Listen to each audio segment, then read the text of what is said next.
Você já parou para pensar como o Brasil se tornou o país que conhecemos hoje? Essa é uma história longa, cheia de reviravoltas, heróis e desafios. Então, prepara a pipoca, porque hoje vamos embarcar numa viagem de mais de 500 anos pela incrível história do Brasil. Antes de 1500, o que hoje chamamos de Brasil era um território vasto, habitado por milhões de pessoas, organizadas em centenas de povos e tribos diferentes. Tupi, Guarani, G, Aruac, Caribe. Cada um com sua própria língua, cultura e modo de vida. Eles viviam em harmonia com a natureza, da caça, da pesca e da agricultura de subsistência, como a mandioca. Não existia a ideia de Brasil como um país, mas sim um mosaico de sociedades ricas e complexas. Esse cenário estava prestes a mudar para sempre. Em 22 de abril de 1500, uma esquadra portuguesa liderada por Pedro Álvares Cabral avistou um monte no litoral baiano, que foi batizado de Monte Pascoal. Era o primeiro contato oficial entre portugueses e os povos nativos. A famosa carta de Pero Vaz de Caminha descreve esse encontro como pacífico e cheio de estranhamento. A princípio, Portugal não viu muito valor econômico na terra, a não ser por uma madeira de cor avermelhada, o pau-brasil, que deu nome ao nosso país. Mas esse desinteresse inicial não duraria muito. Nas primeiras 3 décadas, Portugal se contentou em apenas extrair o pau-brasil usando a mão de obra indígena através do escambo.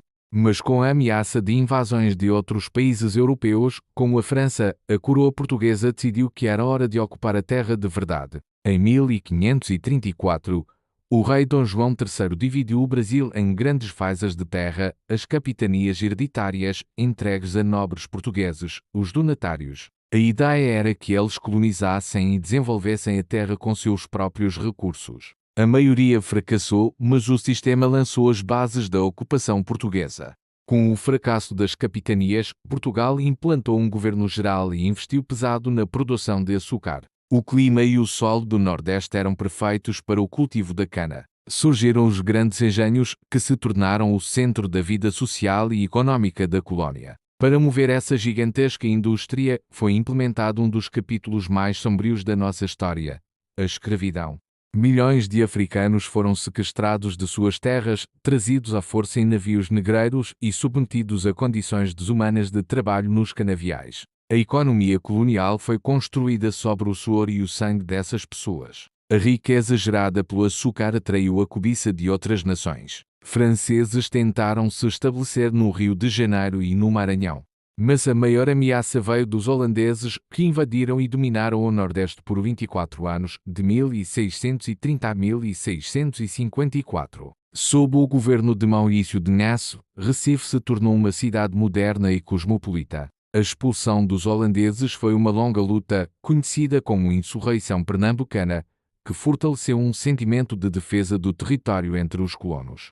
No final do século XVII, enquanto o açúcar nordestino entrava em crise, uma nova descoberta mudaria o eixo econômico da colónia. Bandeirantes paulistas, em suas expedições pelo interior, encontraram ouro nas terras que hoje conhecemos como Minas Gerais. Começava o ciclo do ouro. Uma verdadeira corrida do ouro levou milhares de pessoas para a região, fazendo cidades como Ouro Preto e Mariana florescerem. Toda essa riqueza, porém, era controlada com mão de ferro por Portugal, que cobrava impostos altíssimos, como o quinto, gerando muita insatisfação e as primeiras revoltas, como a Inconfidência Mineira. A insatisfação com o domínio português crescia. O ponto de virada aconteceu em 1808, quando a família real portuguesa, fugindo das tropas de Napoleão Bonaparte, se mudou para o Brasil. O Rio de Janeiro virou a sede do Império Português. Essa mudança trouxe enormes transformações, abrindo os portos e desenvolvendo a colónia. Quando o rei Dom João VI voltou para Portugal, em 1821, deixou seu filho, Pedro, como príncipe regente. Pressionado pelas elites brasileiras e por Portugal, que queria que o Brasil voltasse a ser apenas uma colónia, Dom Pedro, às margens do rio Ipiranga, em 7 de setembro de 1822, declarou a independência do Brasil.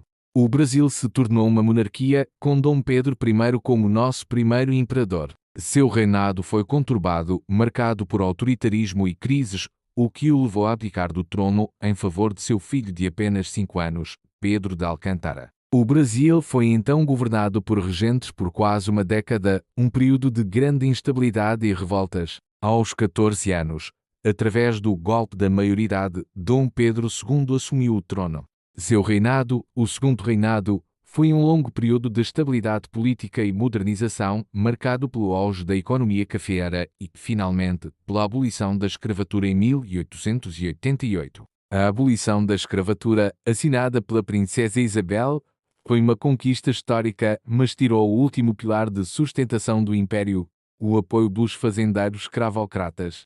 Sem esse apoio, e com a insatisfação dos militares após a Guerra do Paraguai, o império estava com os dias contados. Em 15 de novembro de 1889, um golpe militar liderado pelo Marechal Deodoro da Fonseca proclamou a República. Dom Pedro II e sua família foram exilados e o Brasil deixava de ser uma monarquia para se tornar uma república. O século XVI foi uma montanha-russa para o Brasil. Tivemos a República do Café com Leite, a ascensão de Getúlio Vargas ao poder com a Revolução de 30, o Estado Novo, um período de ditadura, e depois a redemocratização em 1945. Os anos seguintes viram um rápido desenvolvimento industrial e a construção de Brasília. Mas a instabilidade política continuou, culminando no golpe militar de 1964, que mergulhou o país em uma ditadura de 21 anos. Somente em 1985, com o movimento das Diretas Já, o Brasil iniciou seu processo de redemocratização. Com a nova Constituição de 1988, o Brasil consolidou sua democracia. As décadas seguintes foram marcadas por desafios econômicos, como a luta contra a hiperinflação e a implementação de planos de estabilização, como o Plano Real. O país avançou em questões sociais, com programas de combate à pobreza, mas também enfrentou crises políticas e escândalos de corrupção. Hoje, o Brasil continua sua jornada, um país complexo, plural, cheio de desafios, mas também com uma energia e uma força incríveis. E essa é, de forma bem resumida, a história da formação do nosso país. Cada um desses capítulos moldou a nossa identidade, nossa cultura e a sociedade em que vivemos. Conhecer nosso passado é fundamental para entender o presente e construir um futuro melhor. Obrigado por assistir. Se você gostou dessa viagem no tempo, não se esqueça de deixar o seu like, se inscrever no canal e ativar o sininho para não perder os próximos vídeos. Até a próxima!